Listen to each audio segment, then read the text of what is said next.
Or did? Okay, my Zoom's been weird. I tried to do the upgrade and I think it messed things up. Oh. So, 1 second. Okay. I just started grading projects. I'm trying to have those all graded by Saturday. So, module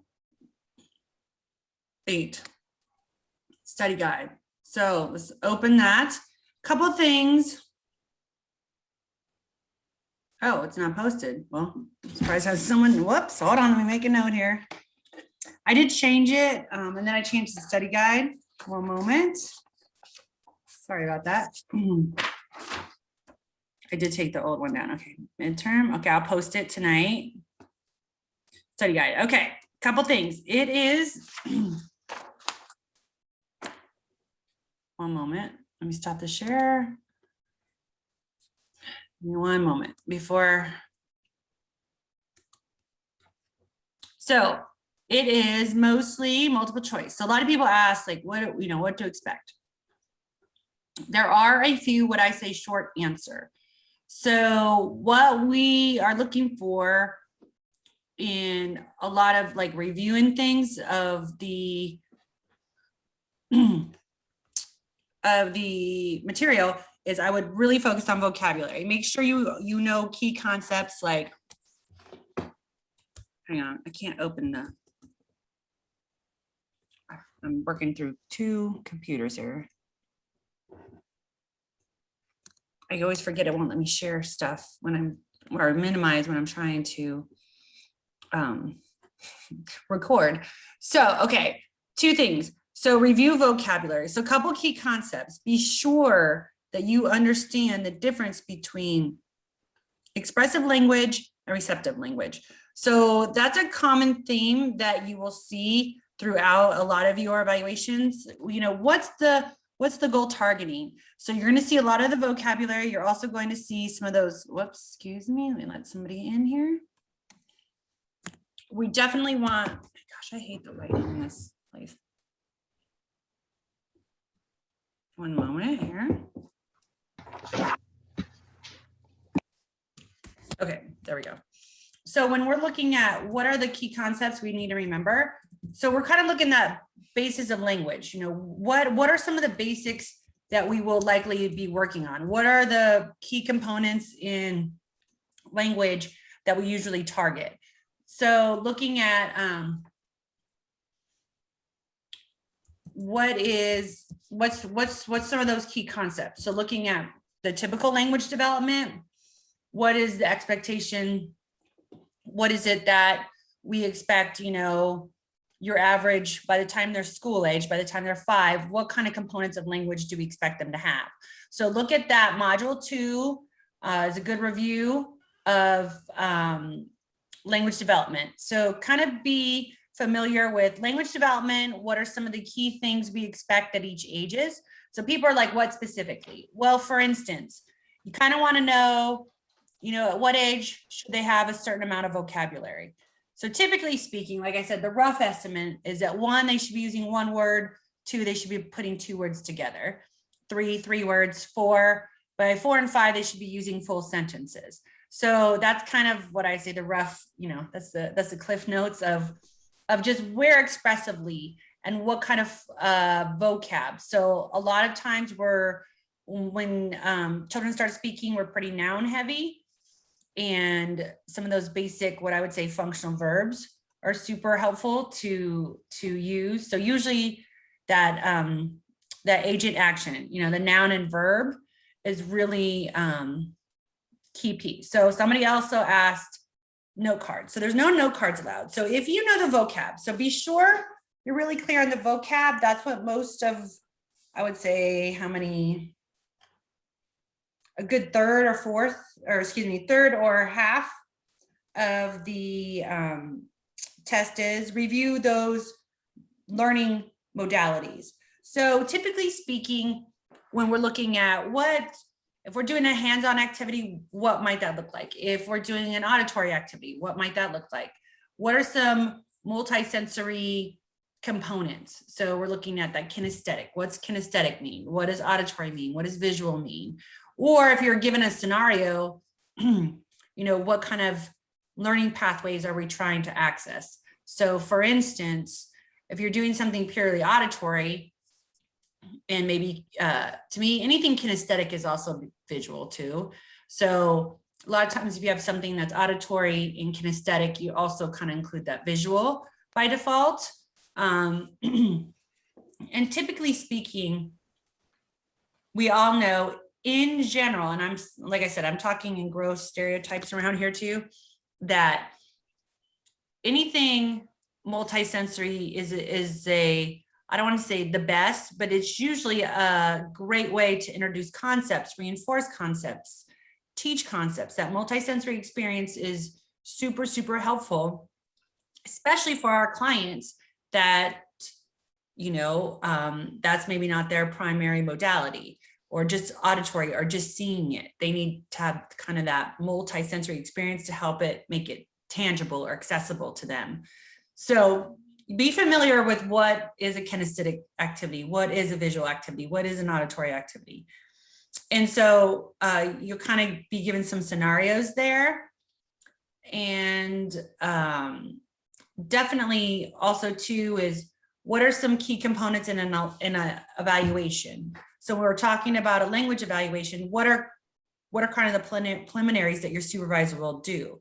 So obviously hearing test, pretty much we can't really judge if a client has a speech and language issue without ruling out a hearing issue, because if they do have a hearing issue, that's a sensory component that's impacted and can absolutely affect their language and speech sound production. So typically we do, the hearing test. We usually do some questionnaires and interview with the family caregivers. Then we also do some type of standardized testing to figure out where they are compared to same age peers. So the standardized evaluations, I think too, just on a side note, can frustrate people, especially if a client, especially our little kids, don't look quite the same as others, but it's kind of that range, that standardized range. Be kind of familiar with that too. So if you go back to your days of grading with the bell curve, and that's really what that standard, that sample, so from 85 to 115 is kind of that bulk of the bell curve. And typically speaking, when we're looking at someone who has a disorder, they're outside that curve, and I mean really far outside that curve. So that's why when we're looking at standardized tests, we're looking at pretty much the 9th percentile and below. That's really what we would call, disordered range. A little bit behind or low average, there's some, but that's for your supervisor to pick up. But just kind of be familiar with, how does your supervisor determine if somebody needs speech and language services? So would it be useful to go back to old quizzes and review the old quizzes? Sure, yep, use some old quizzes. I would definitely, like I said, it's pretty vocabulary heavy. Kind of be familiar with some of the key concepts. Like if you look at module 2, definitely be familiar with language development. What does that look like? What are some things that are kind of those standards that we're judging? And then there was an assignment that was on the milestones, and so that maybe will be helpful. I don't know. Yeah, for sure. Yeah, the milestones will help you, because truly you guys will use that day in and day out.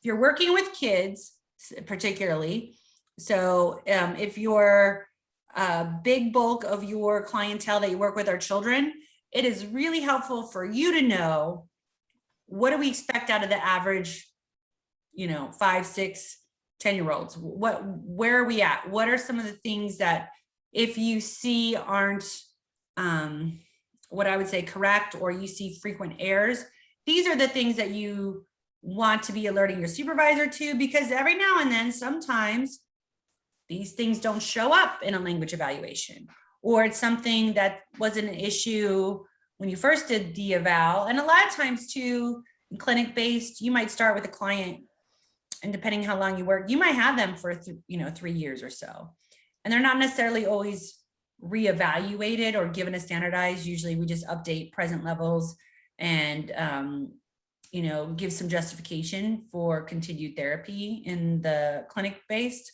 School-based obviously operates a little bit different, but definitely too, when a parent has a concern, what would be concerning? You know, a parent will find you and be like, hey, I hear you're a speech therapist. My 4-year-old's doing this, is that, and they won't know the difference between an SLPA and an SLP. And oftentimes too, for you guys, I think clinic-based, I think the parents are fairly informed, but they're not always well-versed on the nuances or the differences. So a lot of times they will ask you these questions, and it's helpful for you to have, you know, well, here's basic guidelines. This is usually what we're looking for. It is really helpful when you engage in dialogue with parents to have some of these references that you know, even though that's really your quote unquote supervisor realm, they will be asking you, and you know, friends and family will be asking you because they don't know really the difference between an SLP and an SLPA. And quite honestly, oftentimes it's not really what I would say an important distinguishable difference we always have to make. You know, oftentimes you might have to like, hey, that's really my supervisor. I need to refer to them. Let me ask them what, you know, their opinion is. But yeah, so just be familiar with prevalence. You know, how many people do you usually need, you know, speech therapy support? You know, what are the prevalence of autism? So be kind of familiar with that. There is some kind of key concepts. Be sure you understand what is autism. What's autism spectrum disorder, TBI, aphasia, SLI, because you'll see these acronyms. So I always want you to think TBI, traumatic brain injury, SLI, speech language impairment. So I do like to have you guys well-versed in the acronyms, because you will experience that and hear that, and reports will be written in what I would call that acronym speak. So when you're reading the report to get information about a client, it's helpful for you to know what they stand for.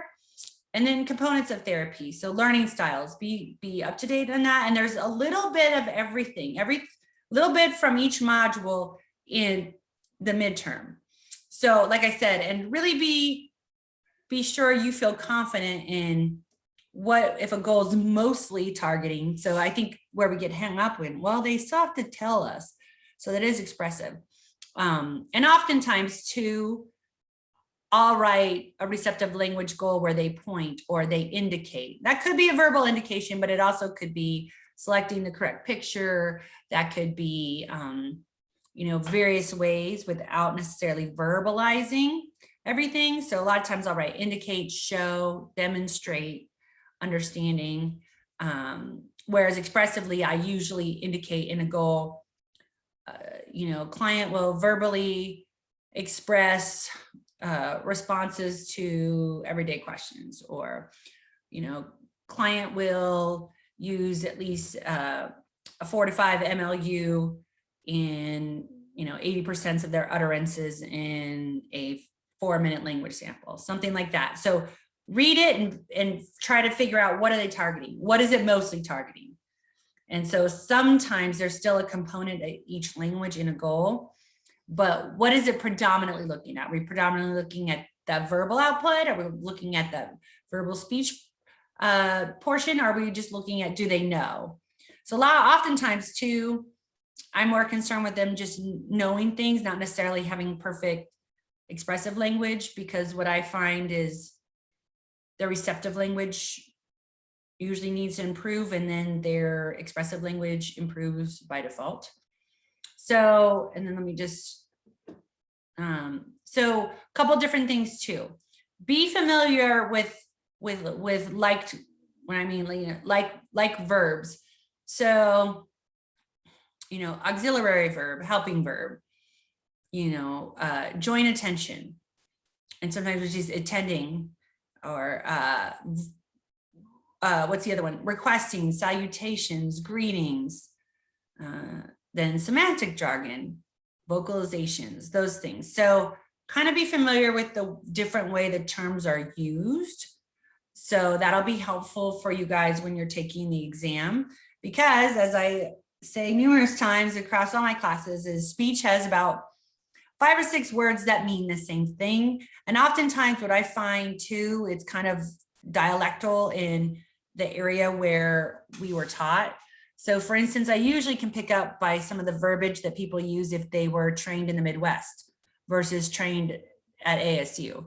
There is some differences there in how it's referred, or East Coast. East Coast is different. And then when I look at some of the the prominent Southern schools for speech pathology, they have some, different verbiage too. So usually I can tell because, Westerners use one, Eastern people use this, the, Southeast versus Southwest versus, the Midwest. So definitely some things to just realize that you will experience therapists from a wide variety of the country, and some even international.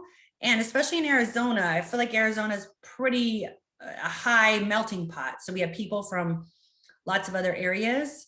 So it's just helpful for you to know. My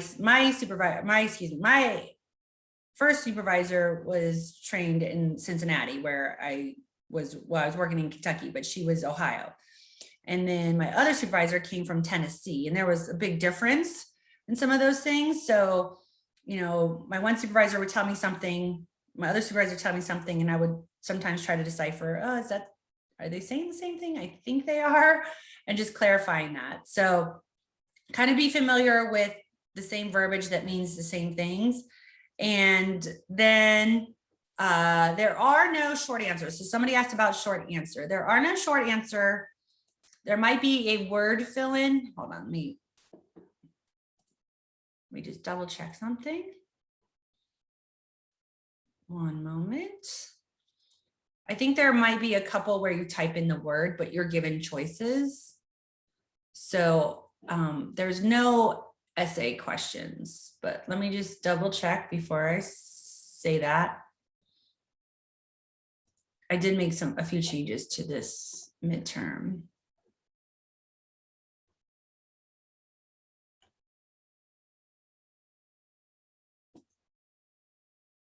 And then there is a review. Yeah, no note card. Let me just reiterate, no note card on that.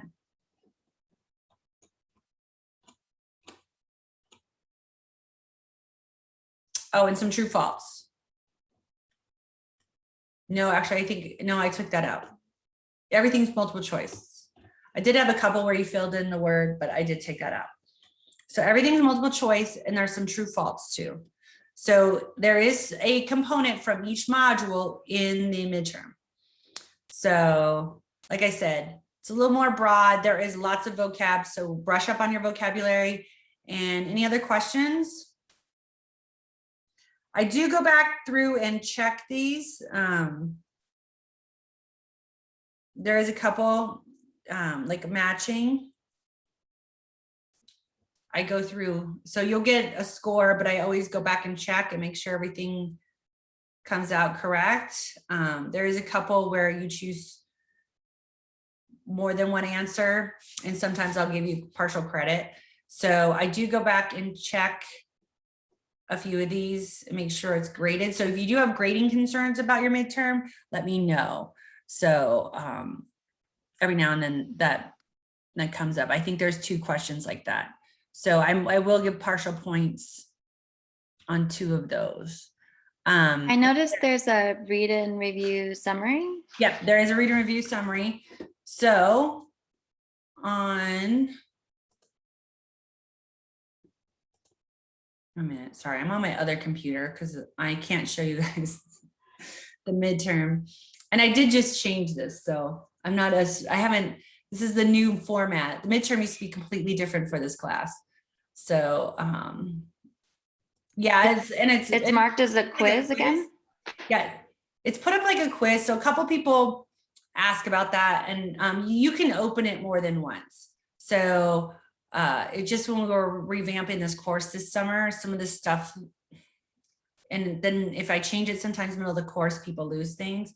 So Okay, so really the preview, for the read and review, really it previews modules 1 through 7. So it's just basically kind of a good review. So I would do the read and review first before you do the midterm, because it'll help you look at this and kind of synthesize the information. It's like, what information surprised you with regards to prevalence of communication disorders? So what I want you to look at, like, what's the incidence? How many people are getting speech therapy or qualify for speech therapy on a regular basis? How many other speech and language disorders are diagnosed, that kind of stuff. So it's these kind of prompt you to kind of do some review, and then really look at the visuals. So I don't have any of the visuals. So somebody also asked, I put the visuals up there in the modules, because sometimes I like to have a visual up there to remind me about things, or things I'm constantly looking up to make sure I'm correct in, say, timelines or timeframes. So my co-therapist, I joke to her all the time. I'm like, I talk about you in office hours, and every now and then I'll get an SLP. They're like, oh, you're Kendra's work wife. Yes. When we get an intern. So I was telling her, like, she's great. She's really good at putting those visuals up, and we have like a whole bulletin board on things to refer to. And actually what's funny is some of our teachers always ask us, hey, that one visual, can I have that? Can I look at that? Or let me come review some things. So she's really, really good about putting some visuals up to remind us about things, because keeping all the information in your head is hard. And also too, sometimes for those of you, when I look at memory strategies or studying strategies, sometimes it's easier to remember it in a visual representation versus in words. So I put it there for your own learning styles. I put it there for, my review is kind of a nice, I'll remember what the visual was to help me access that information quickly. So I don't put any of those charts or things on the quiz. So somebody did ask me that question, and I don't, because that's just more of a study aid and a reference for you guys to have as you are becoming SLPAs, or it's nice to have when you're in other classes to review quickly. Like, okay, what is this? Oh, where's those brown morphemes? Oh, let's look at those.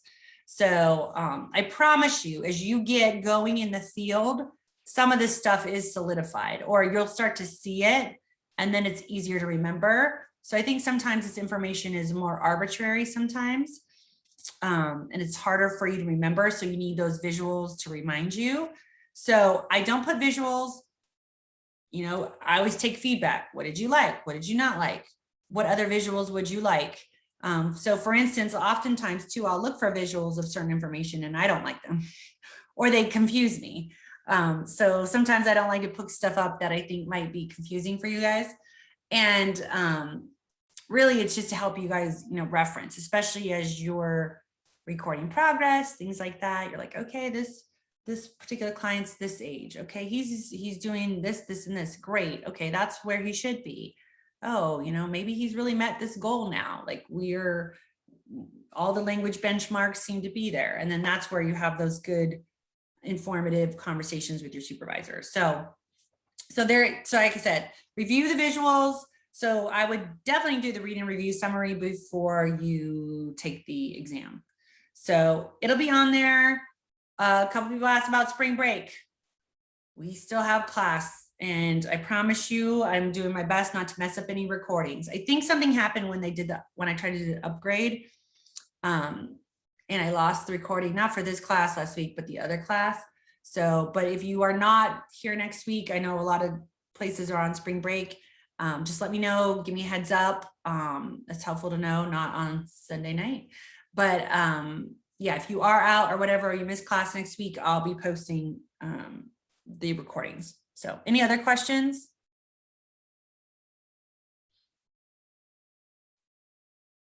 All right, if not, I appreciate you guys joining me. I'll put more of the study guide up. I'll post that tonight. So look for it, and then I'll post the recording tomorrow. All righty. Thank you. Have a great night. Yes, thank you.